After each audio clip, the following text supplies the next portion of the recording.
think we're live. Oh, okay, great. I think we are live. We're live with Sandy Dhaliwal. Now, just before I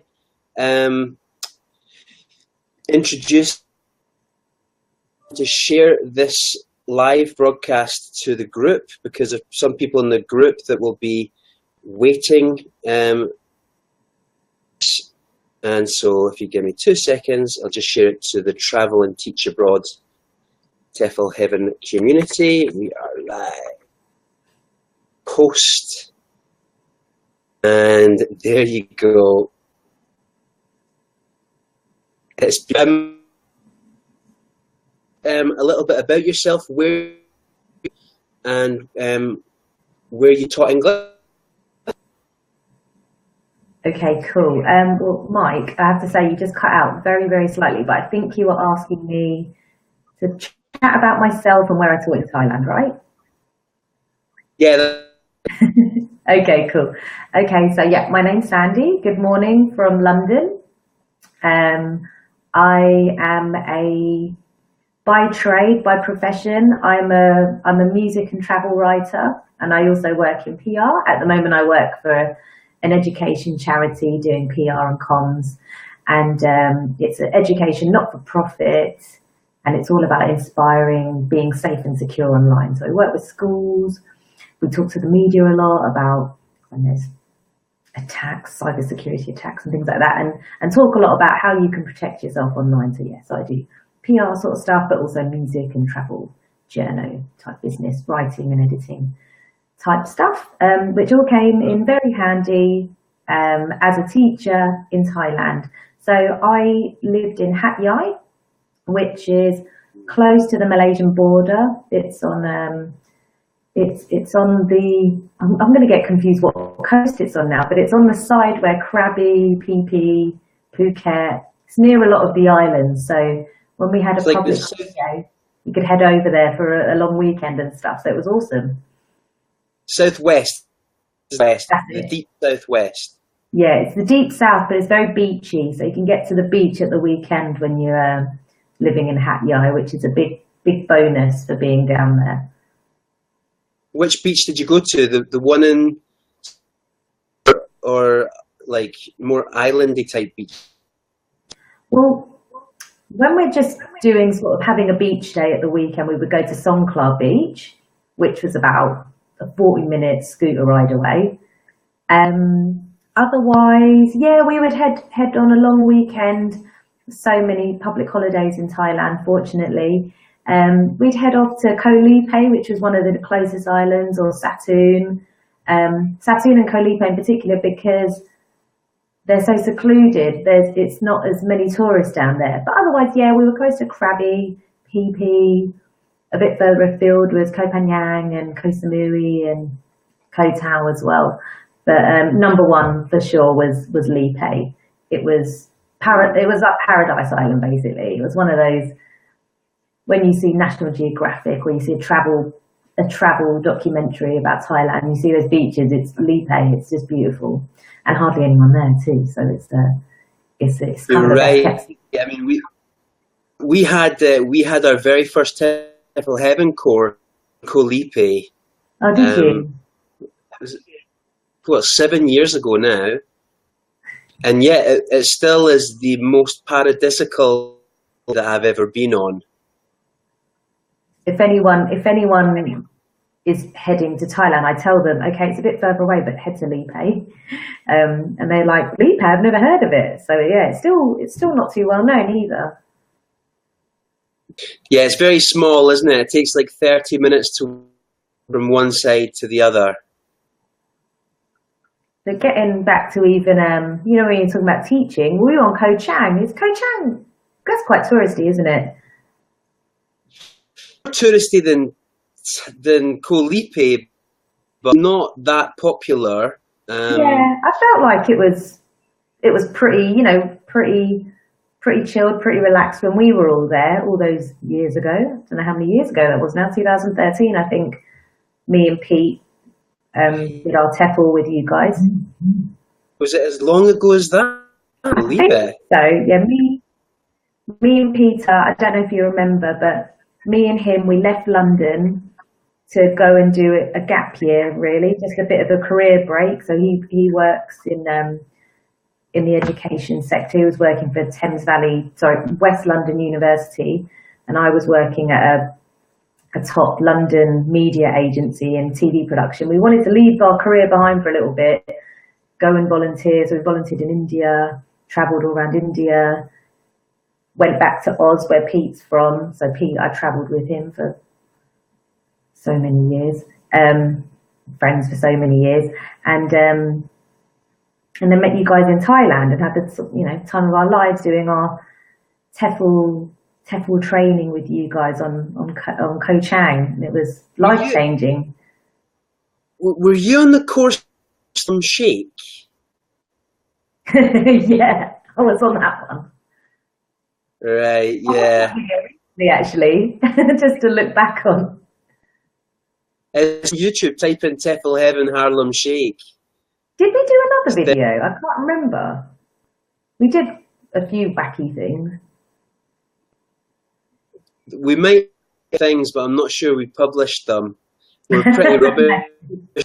We're pretty rubbish at publishing our videos. We've got so we haven't actually used. Yeah, and there's probably so many corkers that happen on each course as well. I know for us, I've so many fond memories of doing that course on Koh Chang and staying at that beautiful resort. And still, I still speak to you. I still speak to the trainers that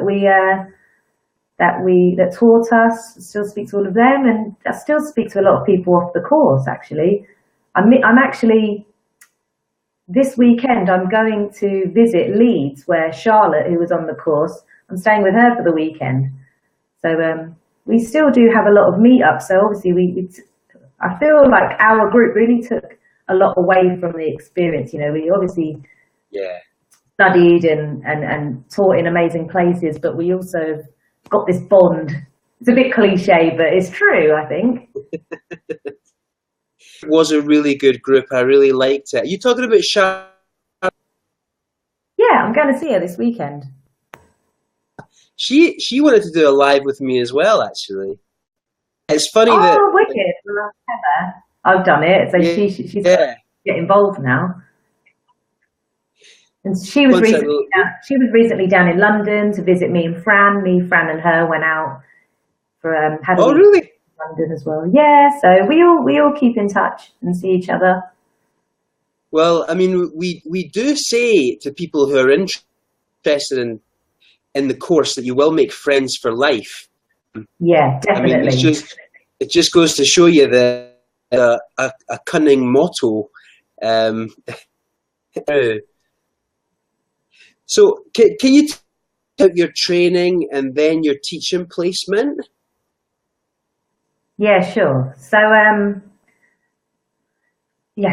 did the 120 hours face-to-face certificate, which is other than the degree is what you need to be able to teach in Thailand. Is that right? That is what you need, the degree and the 120 minimum, I think. So that's what I did with you guys. You need a TEFL. Yeah, and the trainers were amazing because obviously they had the experience of teaching, so they could really apply a lot of what they'd done on the front line, I guess I can call it, to when they were teaching us. So they went through all the tips and tricks and strategies and ways that we can deliver teaching. So it was very interactive, and it was through learning through very engaging activities, lots of games and stuff like that. Really fun. I was really, really scared when I first started. I thought, I don't know how I'm going to be able to get up and teach kids. But by the end of I think we were there like a month. At the end of the month, I felt quite ready. We also did a practice where we went and taught at it was a school on Koh Chang, wasn't it, with Cambodian children. I think they were the kids of migrant workers from Cambodia. So we all volunteered at that school, and that gave us a good introduction to things. But yeah, I don't know if I'm going into enough detail, but the experience overall was amazing. It was very well organized and broken up so that you could digest everything. You got practice, so you went and sort of presented in front of your classmates, and yeah, it was a brilliant experience. It was very balanced, and I don't know what to tell you. It was really, really good. I do actually, when a lot of people talk to me about teaching, I do tell them TEFL Heaven for me, it was perfect. It really prepared me for what was next. You know, I've never taught before, and I really was afraid and thought, I don't know how I'm going to be able to do this, but I felt very, very well prepared by the trainers, and it was really fun as well. I enjoyed getting up every day and heading into that big hall with you guys and having a laugh, but also learning about how I'm going to be able to teach a class of 30 plus kids who maybe don't want to be in the classroom. You know, it was really engaging, and it helped me to become sort of a good, fun teacher. And I think they enjoyed the lessons when I taught them. I think I had a good foundation from it all. Can you remember if you... Is that what you're looking for? I don't know if I'm giving the right information. No, I'm interested in is whether you had any challenges, because people are thinking about this, all the fears, right? About like what it's like, they're going to be safe. They're not unfounded fears. You do need to be prepared for some of the challenges. So no holds barred. Do you have any sort of challenges with us and how you overcame them? I think for me, and this was kind of a new thing for you guys, that when I applied and you guys were trying to get me into a school, the schools sort of image-wise, I didn't really fit the image that they were looking for. I think they were looking for someone a bit more blonde and blue-eyed. So we did struggle getting me into the school, and they wanted to take Pete in and they didn't want to take me. But me and Pete ended up being placed in Hat Yai, which was great in the end, because we loved living there. He's in Bangkok now. He hasn't left Thailand. He loved life out there, so he's been there for maybe 5 years now.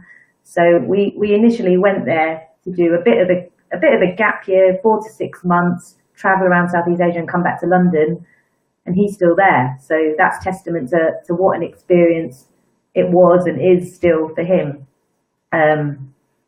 But yeah, so I did have that challenge. I had a challenge where they looked at me and they didn't understand that I was from England, and it's kind of like, it's almost a bit like the teachers are so revered in Thailand, and to have a teacher from another country is very exciting for them, but they just weren't that excited about me, unfortunately. About that actually, because I remember I met you at the airport, and you just cut passport control, and they had checked. And you had an Indian visa, weren't you? Indian visa. And that's it. He couldn't understand. He was like, "Where's your Indian passport?" And then you're British. That was a big obstacle. So me and Peter had been volunteering and traveling in India, and we had visas in our passport for, that's very normal. You have to have a visa to gain entry to another country. And obviously we both had British passports. He went through no problem, and you guys had helped us to get our Thailand visas. So there was no issue. He went through, we had absolutely the same stamps, the same visas. He went through, it was all good. But they wouldn't let me in. And we had to really keep going over the same thing. They wouldn't accept that I was from England. They were really, really focused on the fact that I had an Indian visa in my passport. And they kept insisting that I had to give them an Indian passport. And I said, I don't have one. And it got quite nasty. And it was I remember saying to you, what an introduction to Thailand. I was really freaked out. No. it got better. It was a struggle. A lot of people said to me, "Why haven't you just left?" But I really did try and persevere, and I was there 2 years in the end. Yeah, I found that my first school, it didn't work for me. The prejudices, unfortunately, they just wouldn't go away. I yeah, guess some people were more accepting than others, but I found in the end that teaching high school kids, it wasn't for me. I found it very difficult to overcome some of those preconceived ideas that people had. However, when I taught primary school kids or kindergarten and a band, the really small kids, so the small kids and the primary kids, this is where I really shone as a teacher.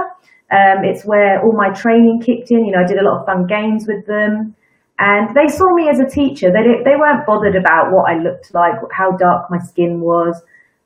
They weren't thinking about that. I was just their teacher. They looked at me as an adult, and most of the mm. time listened to me. So I found that I just had to find the right school, the right class age, the right age group, the right school where I was able to kind of adjust and fit in and stuff.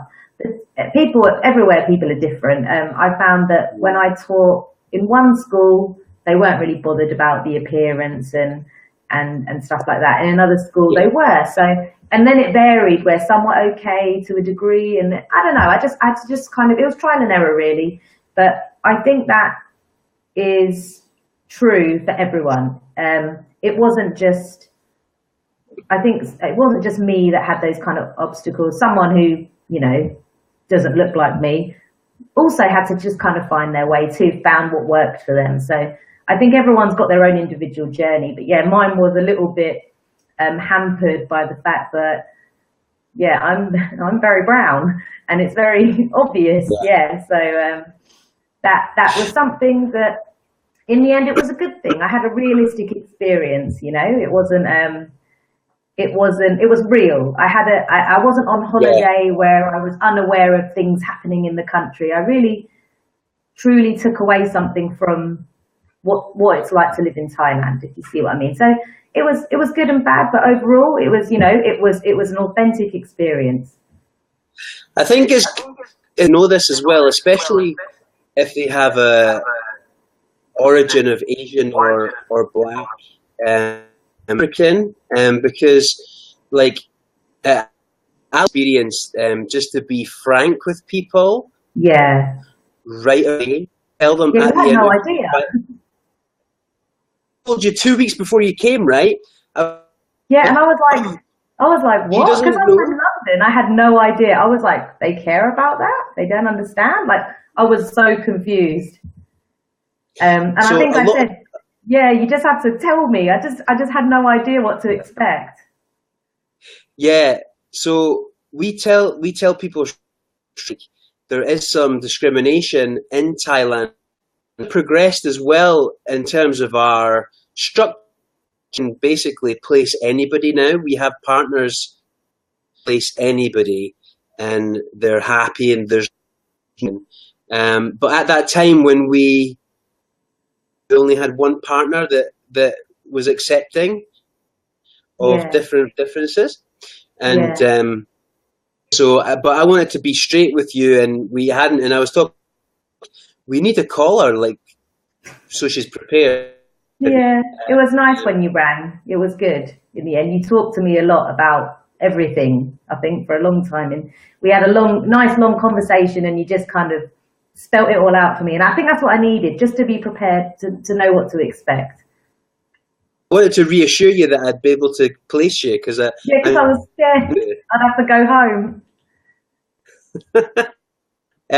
But yeah, I'm so glad that you stayed for 2 years, man. I didn't even until we chatted just before this call. Yeah, for the whole time. Yeah, I was there the whole time. I was in Hat Yai the whole time, but Pete, who I was with, he stayed for one term in Hat Yai and then moved to Bangkok, and he's now working. He's worked his way up. He was started in high school, and he's now university lecturer. So he's Wow. really in his element, and he's done really, really well out there. I'm not even sure if he's going to come back, but I hope so. Or I could just go visit him. Yeah, well, somewhere to stay when you come to visit us. Yeah, exactly. So, Do you know, so sorry. so are you? Is your teaching abroad experience finished? Like, is that it? I You think finished so. with your TEFL? I don't know. You can never say never. I meant to go there for a few months, ended up there 2 years. So who knows? I have. I did. Sorry, there's a bee flying around me. Just anxious, thinking, is this going to sting me?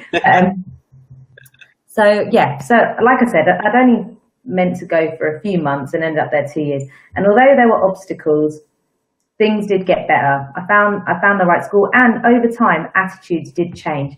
I think as well, I won people over. I think people who were a bit wary of me at first really got to know me and realised that I'm not scary or weird or whatever they thought at the beginning. So I think that I'm just going to go with the flow. I left Thailand after 2 years. I think I was starting to feel a little bit like I needed a new challenge, and I moved to Australia, and I worked in my profession over there. I worked in, I went down the route of education. So I did PR, marketing, communication, all that sort of jazz, but I did it in education and not for profit. So after working in Thailand, it made me very, very interested in pursuing something very meaningful. So it is something that has now stayed with me career-wise. So so I was working for the Working with Children check, which is sort of our equivalent of the CRB check, but I was working in PR communication. So again, it was related to education, related to kids, and also worked at universities and colleges. So I kind of tailored my career where the TEFL teaching experience has kind of still, it's all been part of the journey.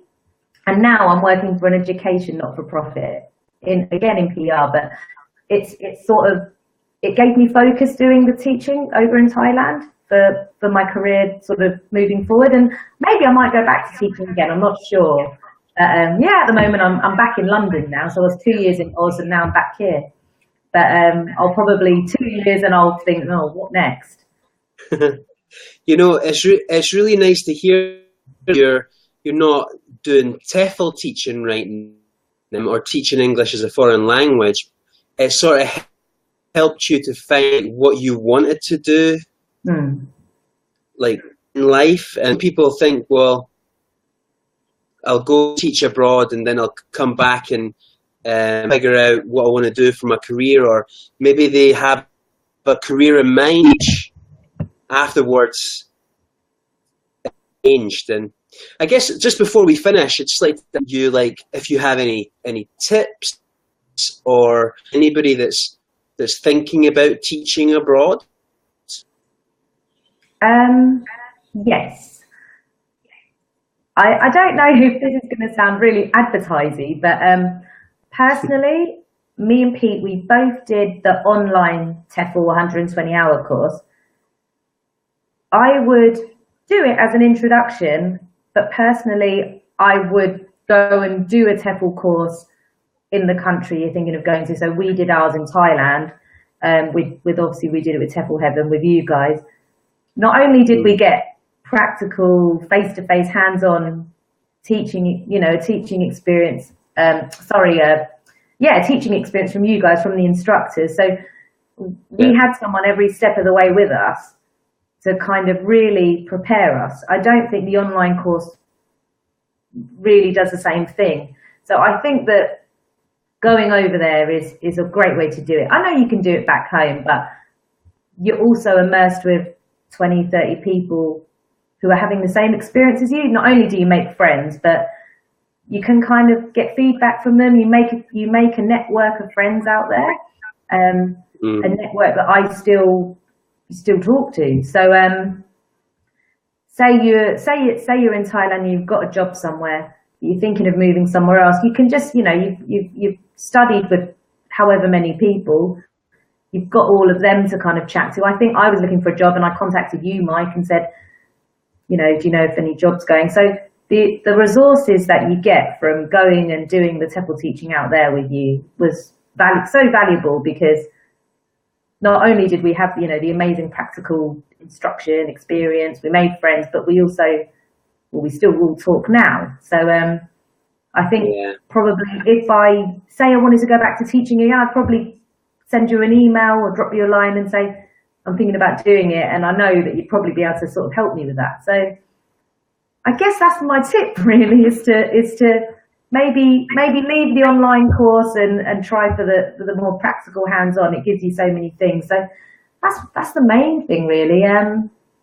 It's what I always tell people. I said I had this positive experience where I learned, the tricks of the trade, but it was going off and being on an island and being in a beautiful place and stuff like that. But also all the things you needed. I'm trying to think of anything else. No, that's great. I'm sorry, I don't know. Yeah, that's all I can think of really. Is it the 120 hours online first? I mean, I did an online course and it was a hard. Honestly, it was. It's boring. It was difficult just to get through. It's just so boring. And yes, at the end of it, but the being face to face really does. And it really does prepare you for forward, and also it gives you friends, like you said, like it gives you friends to rely on to support you, and weekend, like it gives them really. And it's great to hear that you're with some of these people, Charlotte, and I really enjoyed your group actually. You get some good and some groups that are great, and I really you can tell I enjoyed it because I remember people's names. Yeah, exactly. That's a good sign. Yeah, and there's hundreds of people that come through. And you know what? Everybody, so I remember we met other TEFL Heaven groups while we were out there. So maybe they had graduated after us or graduated before us. When I was in Hat Yai, you'll know Kylie and, well, two Kylies in TEFL Heaven, I think. So I've met other alumni from TEFL Heaven, and they all think that they had the best group, but we're all like, no, our group was the best. So I think everyone kind of takes away a real unique experience, but it sounds like you liked our group a lot, so that's quite good. Good to know.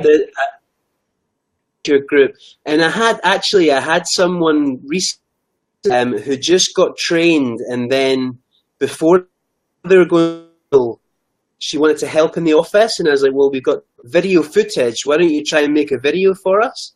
Yeah. Like all these courses, and what? She's like, they're doing what we did. And like, she was so shocked because such a unique experience that she didn't realize that there were so many other people doing the exact same things and having just the exact. And that was really interesting for me, because I was like, yeah, of course, like it does feel like it's unique, though. It does feel like, do you know what I mean? But I'm not trying, but there's lots of other people that come on our program. But anyway, Sandy, today, I don't know if you noticed, but Kay was watching. Kay Rawlings was watching. I did see that. Thanks, Kay. Yeah. I have this funny little option where I can put her comment on the screen, and it shows her Facebook profile and says, lovely to see, smiley face. Yeah, Kay was brilliant as well. She's in Dubai now. Yeah, she also works in PR, similar to me. We actually knew someone else from the PR world beforehand, and me and Kay went to the same university. It's such a small world. So yeah, we had a mutual friend from the PR world, and it turned out we went to the same uni too. But yeah, she's in Dubai doing PR stuff over there and loving life from what I can see. Yeah, me too. I can see that as well. Thank you, Sandy, for coming on and giving us some of your time and your experience Oh, today. you're welcome. I hope it's useful. I'm sure it is. I'm sure it's very useful. Yeah. Well, I hope you have a nice in England. Thank you. Yeah, I'm working from home and it's a nice sunny day, so I might venture into the garden at my lunchtime. Yeah, it's rare, but it's very, very nice weather at the moment in London. So I'm just enjoying it as much as I can. Brilliant. Well, in last night in Bangkok, so I drove in a river of water for 20 back home. So it's rainy season. Is it rainy season? It's almost starting. Okay. So, well, all right. Well, thank you, Sandy. Thank you as well. No problem. See ya. Bye.